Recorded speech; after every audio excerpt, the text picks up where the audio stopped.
Welcome back to the channel. Today we're diving into another unbelievable transformation story. I never thought a simple experiment in my college lab would change my life so completely. One moment I was fiddling with wires and circuits, the hum of machinery around me, and the next everything blurred. There was a strange sensation, like being stretched and folded all at once, and a cold shiver ran down my spine. When I opened my eyes, the lab was gone. The air smelled different, cleaner, but with that unmistakable hint of coal smoke. The streets outside were quiet, almost too quiet, and the cars, if you could call them that, were slow, rounded, and shiny in colors I hadn't seen in decades. It hit me instantly. I wasn't in the present anymore. I had traveled back in time. The shock was overwhelming. I reached for my phone, but it wasn't there. My hands, my body, they weren't mine. My fingers were smaller, my palms delicate. I looked down at myself and froze. My reflection in the shop window across the street confirmed it. I was a girl. My hair framed my face softly, chestnut and falling in gentle waves. My clothes were different too. Gone were my baggy hoodie and jeans, replaced with a modest dress, the kind that felt stiff and proper. I touched my face, feeling the smoothness, the unfamiliar curve of my jaw. Panic surged. How was this even possible? A time machine experiment should not change your gender. Should it? I stumbled through the streets, clutching my skirt, trying to steady my racing thoughts. My mind was screaming, but I had to understand my situation. There was a small diner on the corner, one of those places with a checkered floor and chrome stools. I ducked inside, hoping for some clue, some familiar face. The waitress glanced at me with polite curiosity, asking, "What'll it be, honey?" Her voice, so casual, sent a shiver down my spine. Honey. That's what I sounded like now. My voice, light lilting, was not my own. Every word I forced out sounded foreign, and I realized I had to adapt fast. I sat down, trying to collect myself, noticing the people around me. The men in suits and fedoras, the women with curled hair and bright lipstick, the children skipping by, they all looked at me with casual recognition, as if I belonged. And then I caught myself in the diner mirror behind the counter. My eyes, my expression, everything about me screamed unfamiliarity. I touched my lips. They were soft, delicate, and I felt a strange mix of fear and fascination. This wasn't just time travel. Something deeper had changed me. My identity, my very essence, had shifted. Hours passed, though it felt like minutes. I wandered the streets, trying to map the area, hoping to find a clue or someone who could help me return to my own time. But everywhere I went, the reality of being a girl in the 1950s pressed on me. People expected a different behavior, a different way of walking, talking, smiling. Even small things, the way I held my purse, the tilt of my head, felt like acts of survival rather than expression. Every mirror, every reflection, was a reminder. I wasn't just in another era, I was living another life.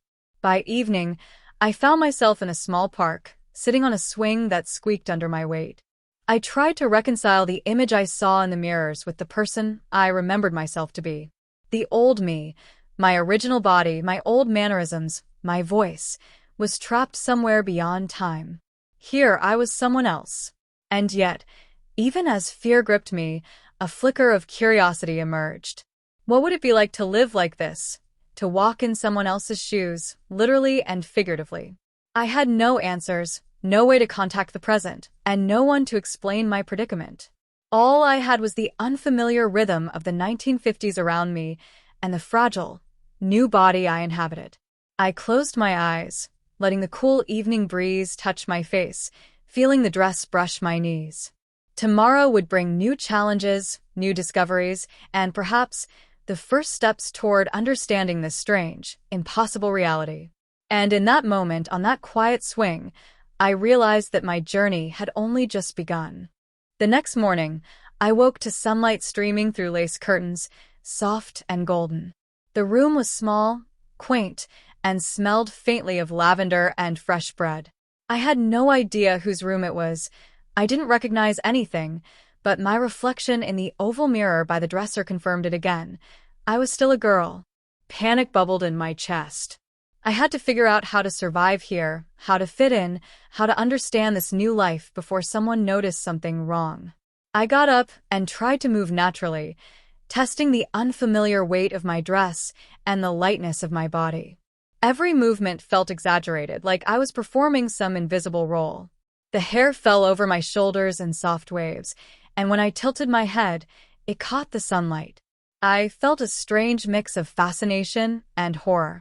This body was mine to inhabit now, but I had no clue how to navigate it. I stepped outside and found myself on a quiet street lined with tidy houses and neatly trimmed lawns. Women were hanging laundry, children played with hoops and jump ropes, and men in crisp suits waved politely as they passed. I realized the first rule here was to blend in. I had to act like I belonged.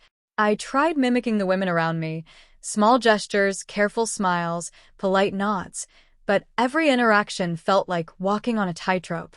One wrong move, one slip of the tongue, and someone might suspect I wasn't supposed to be here. By midday, hunger reminded me that I couldn't just wander aimlessly. I ducked into a bakery, the bell above the door jingling softly. The smell of fresh bread, sugar, and cinnamon made my stomach growl. The woman behind the counter looked at me with friendly curiosity. "Good morning, dear. What'll you have?" Just a loaf of bread, please," I stammered, my voice still light and unfamiliar. She smiled, sliding the bread across to me, and I realized how normal this felt to her. I was just another girl in the 1950s. Just another customer. But in reality, I was still me, still trapped in this strange, new existence. Walking back, I noticed a group of girls my apparent age giggling near a soda fountain. Their dresses were crisp, shoes polished, hair curled perfectly. I wanted to disappear behind the nearest tree. What if they noticed something odd about me? What if my modern mannerisms, my strange way of speaking, gave me away? My heart raced, but curiosity edged out fear. I approached cautiously, trying to mirror their posture and smiles. "Hi," I said softly, my voice betraying a slight quaver. "Hi there. You new around here?" one of them asked, her eyes curious but friendly. "Yes, just moved in." I lied without thinking, my stomach twisting in guilt. Lying felt wrong, but I had no choice. They laughed lightly and welcomed me, inviting me to join their games. As I ran and skipped alongside them, my mind was a whirlwind of panic and fascination. Their world was so structured, so different from mine. Every glance, every laugh, every tilt of the head carried unspoken rules. I had to learn fast. By evening, exhausted and dizzy from social mimicry, I wandered back to the little house that had become my temporary refuge. Sitting on the edge of the bed, I ran my fingers along the hem of my dress, feeling the fabric sway between my legs. I realized that this body wasn't just clothing, it demanded behaviors, gestures, even thoughts that were alien to me. I was learning what it meant to inhabit someone else's life, someone else's identity, and it was both terrifying and strangely fascinating. Then, a knock at the door jolted me upright. Who is it?" I asked, my voice trembling slightly. "Just me, your neighbor, dear," a cheerful voice replied. "I baked some cookies. Thought you might like some." I opened the door cautiously. A middle-aged woman held a small tin with a warm smile. I wanted to say something clever, something that sounded casual, but all I could manage was, "Thank you." Her eyes sparkled kindly, and she nodded, as if everything was normal. Everything was normal for her. Not for me. Once the door closed, I sank back onto the bed. The realization hit me fully. This wasn't a temporary inconvenience. I was trapped in a past era, in a body not my own, with a social code I barely understood. Every action had consequences I couldn't predict. Yet, somehow, in the midst of fear and disorientation, I felt a strange spark of possibility. What could I learn about myself living as someone else? How would my perception of the world change? How would I even survive long-term in a society with rules that felt invisible but unbreakable? I stared at my reflection one more time. The girl in the mirror wasn't just a disguise or a costume. She was real, and she was me, at least for now. And as the night deepened, I felt a mix of dread and strange anticipation. Tomorrow would bring new lessons, new challenges, and perhaps the first glimpses of the person I could become in this impossible world. The next morning, I woke to the sound of birds chirping outside my window and the distant hum of a streetcar. Sunlight streamed in, brushing against the lace curtains, and for a moment, I forgot myself, lost in the quiet beauty of this unfamiliar world. Then reality came crashing back. I was still a girl in the 1950s, and I had no idea how long this would last. I forced myself out of bed, letting the dress sway around my knees as I moved, each step a reminder that my body had changed completely. I decided to venture further into the neighborhood, hoping to gather information, maybe even find someone who could explain what had happened to me, or at least help me understand how to survive. People greeted me with polite nods and smiles, and I realized quickly that they expected a certain demeanor. You couldn't just walk around like you owned the world. You had to be soft-spoken, graceful, and measured. I tried my best, mimicking the women I saw, but inside I felt like an imposter. Then I noticed a small park where a group of young women were practicing some kind of dance, their skirts twirling as they moved to music only they seemed to hear. Something in me stirred, curiosity, fear, a longing to belong. I hesitated, then stepped closer, trying to blend in. One of them, a girl with tightly curled hair and bright eyes, noticed me and waved. "Hey, you new here?" she asked. Her tone was friendly, not prying, and I nodded quickly. "Yes, I just moved in," I replied, keeping my voice soft and careful. She smiled, gesturing for me to join them. My heart pounded. I hadn't expected acceptance so quickly, and yet maybe this was a chance to learn, to adapt, to understand this world from the inside. As we danced together, I became painfully aware of every movement, how my arms swung, how my feet landed, how my posture had to remain perfect. It was exhausting, but also strangely exhilarating. I could feel my body responding, learning, adjusting. Part of me ached for my old life, for my original body, my familiar movements, my voice that carried confidence. But another part of me felt alive in a new way, discovering facets of myself I had never known. After the practice ended, we all collapsed onto the grass, laughing and wiping sweat from our brows. One girl, who introduced herself as Margaret, leaned over. "You're really different from the others," she said softly, almost as if she were revealing a secret. "Not in a bad way. You stand out." Her words stirred a mix of pride and fear. Stand out. Was that a compliment or a warning? I forced a smile. "I guess. I'm still getting used to everything," I admitted. She nodded knowingly. "Don't worry," she said. "It takes time. We all have our own struggles, even if no one talks about them." Her honesty struck me. Even here, in this orderly, polished world of the 1950s, there were layers beneath the surface, complexities that people didn't show. I realized that my own struggle, being trapped in this body, this era, this life, was just another hidden layer. I wasn't alone in experiencing challenges, even if mine were extraordinary. As the afternoon faded, I found myself walking home alone, the sun casting long shadows across the streets. I passed a mirror in a shop window and froze, staring at my reflection. The girl looking back at me wasn't just a stranger. I was starting to see pieces of myself in her. The curve of my smile, the way my eyes caught the light, the tilt of my head, they were still mine, even if the body was not. That night, lying in bed, I thought about the choices ahead. Could I fully adapt to this life? Could I maintain my sense of self while inhabiting someone else's body, someone else's time? The questions gnawed at me, and sleep came slowly. When I finally drifted off, dreams carried me between worlds, flashes of my old life, my original body, my familiar routines, mixed with visions of the 1950s. The dance, the laughter, the new friendships forming. I realized that the journey ahead wasn't just about survival. It was about understanding, about growth, about discovering how resilience and identity could persist, even in the most impossible circumstances. And I knew one thing with certainty. Tomorrow, I would wake again in this strange, beautiful world, and I would have to keep learning, keep adapting, keep surviving. Every step would be a test, every encounter a lesson, and every reflection in a mirror a reminder that life could change in ways I had never imagined. The following days felt like a whirlwind. Every morning, I woke with the weight of the past pressing on me.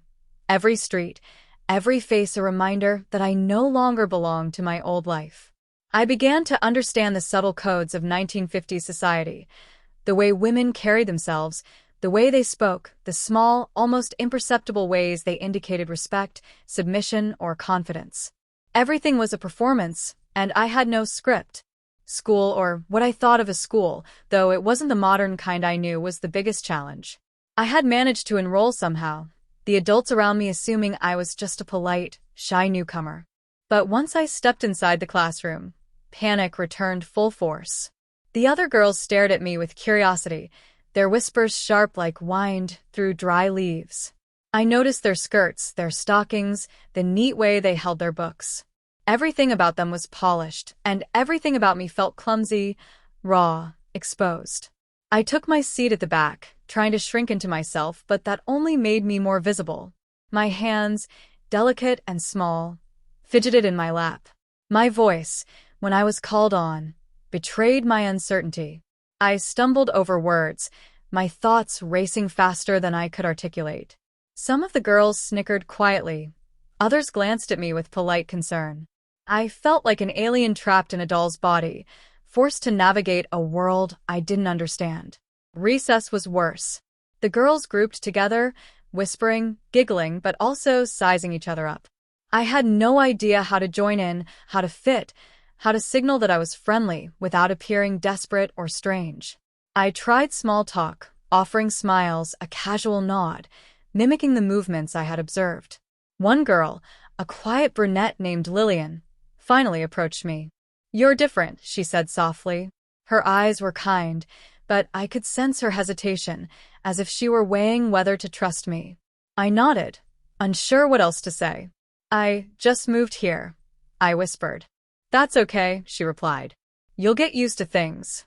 Some of us take longer than others." Her words were simple, but they carried warmth. It was the first time I felt like maybe I could survive, like maybe I could carve a space for myself here. But survival was only part of the battle. I still had to contend with the body I now inhabited, the way people assumed things about me, the subtle limitations and expectations tied to being a girl in this time. I couldn't just walk or talk like I wanted. Every gesture, every glance, every breath needed calibration. That night, I stood in front of the mirror, examining my reflection. I traced the line of my jaw, the curve of my shoulders, the slope of my collarbone. I realized that I had begun to internalize this body, to feel it as something that could respond, that could adapt. It was strange. Part of me mourned my old self, but another part was growing curious. What could I become if I fully embraced this identity, even temporarily? The days grew into weeks. I learned to navigate classrooms, social interactions, and neighborhood expectations. I learned the subtle art of conversation, when to smile, when to nod, when to remain quiet. I learned the dance of politeness, how to show confidence without threatening anyone, how to assert myself subtly.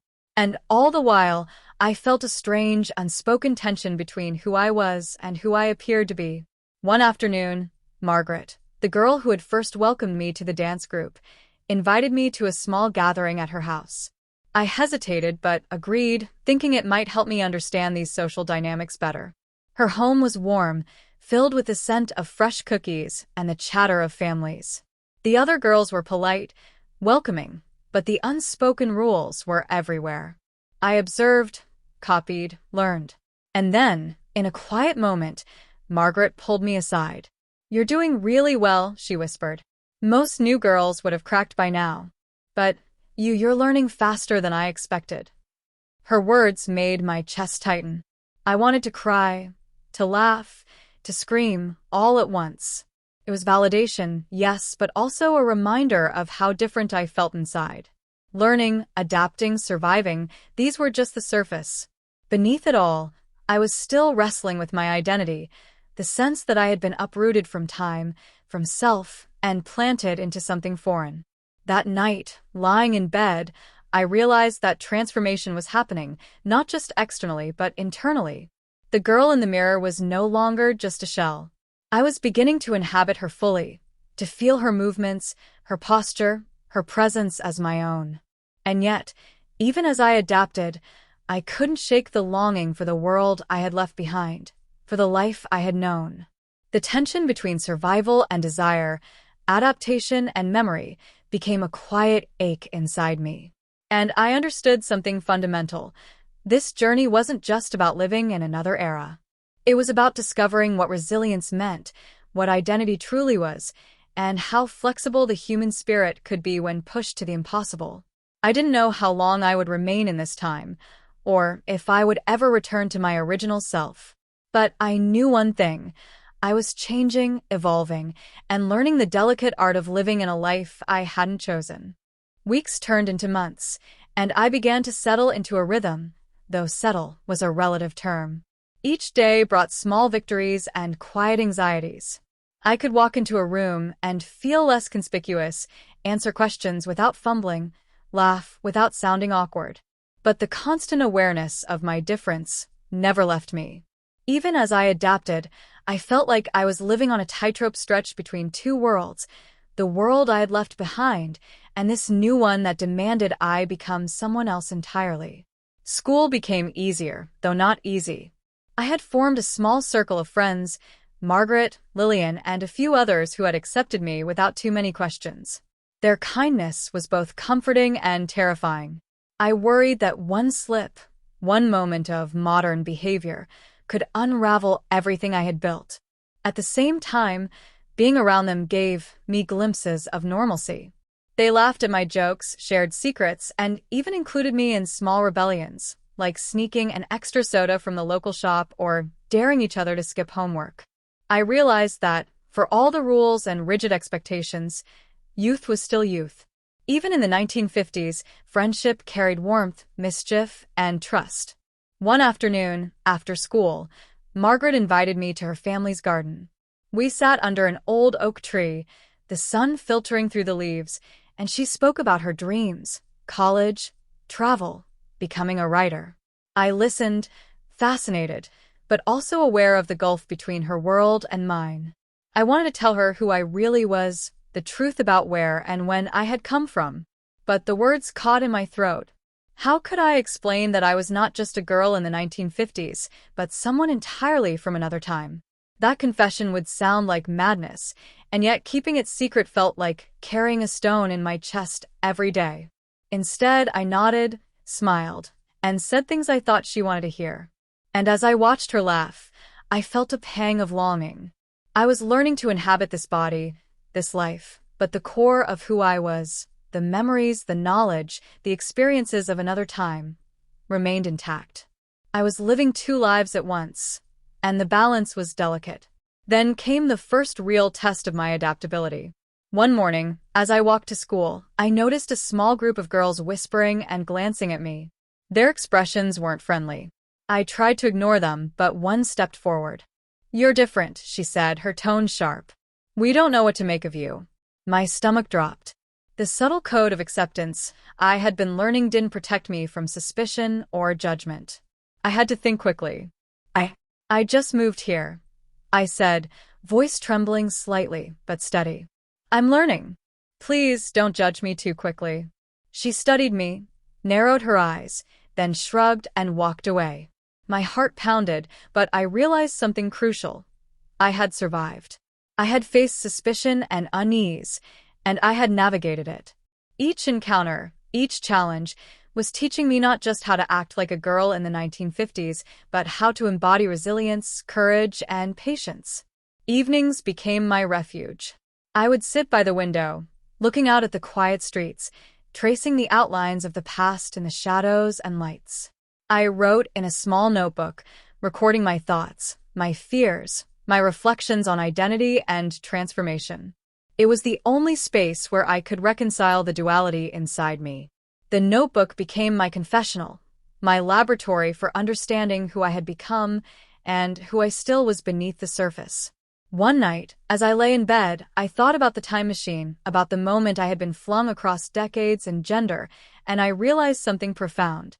The transformation wasn't just physical or temporal.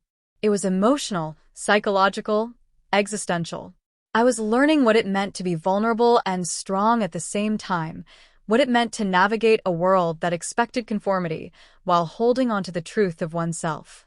And though I missed my old life, a part of me felt grateful. Grateful for the chance to see the world differently, to experience life from another perspective, and to discover hidden strengths I hadn't known I possessed. And as sleep finally took me, I understood one undeniable truth.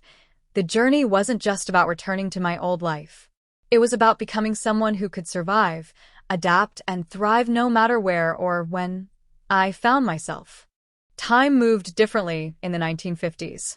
Days that once felt long now blended into weeks, weeks into months, and yet the sense of dislocation never fully faded. I had grown accustomed to my new body, my new voice, my new way of moving through the world. But at night, when the streets were quiet and the houses slept, I felt the ache of the life I had left behind. One afternoon, Margaret invited me to a small picnic by the river. The girls were cheerful, their laughter carried by the breeze, the sunlight glinting off the water in golden sparks. For a moment, I felt almost normal, part of a community, part of a time that was not mine, but had welcomed me nonetheless. We shared stories, little secrets, dreams for the future, and I found myself laughing freely, genuinely. The body I inhabited responded to joy, to warmth, to friendship, in ways I hadn't imagined possible. Yet, in quiet moments, I reminded myself, this wasn't my world. I was living between identities, between times, between expectations and reality. I had learned to navigate, to mimic, to survive, but my mind remained tethered to another era, another self. I realized that adaptation was not just about blending in, it was about finding balance, understanding both who I was and who I had become. One evening, after school, I wandered to the edge of town, to a small hill overlooking the streets I had come to know so intimately. I watched the lamplight glow on the cobblestones, the shadows of people passing by, the quiet hum of the city settling into night. I realized I had changed in ways I couldn't have anticipated. Fear had become courage, uncertainty had become understanding, and isolation had taught me empathy. I had learned to see the world through eyes not originally my own, and in doing so, I had discovered parts of myself I might never have known otherwise. I thought about the time machine, the strange accident that had flung me here. I wondered if I would ever return to my old life, to my old body, to the world I had known. But the truth was, I had already returned in a different sense. I had returned to myself, to a version of me that could adapt, endure, and flourish no matter the circumstances. The girl in the mirror was no longer just a reflection. She was me, fully realized, and yet still connected to the person I had been before. When I returned home that night, I sat by the window, looking out at the streets bathed in moonlight. I felt a quiet peace, a deep understanding that life, even when it takes unexpected turns, always offers opportunities for growth and discovery. The challenges I had faced, the fears I had endured, and the lessons I had learned had shaped me in ways no time machine could ever fully explain. And as I closed my eyes, ready to drift into sleep, I whispered a promise to myself. No matter where or when I found myself, I would carry the lessons of resilience, courage, and empathy forward. I would embrace change, cherish friendship, and honor both the life I had lost and the one I had been given. Thank you for watching. Please subscribe to our channel.